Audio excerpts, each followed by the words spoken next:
The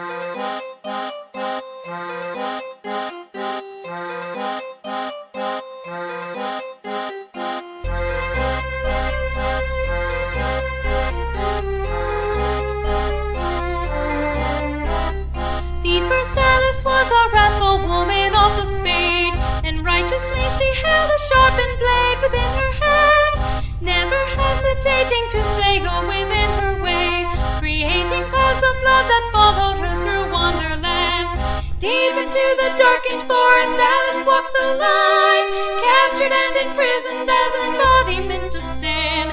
If it were not for the murderous wake left behind, no one would have suspected that she had ever been. The second Alice was a fragile man of the diamond, the broken echo of the lies within.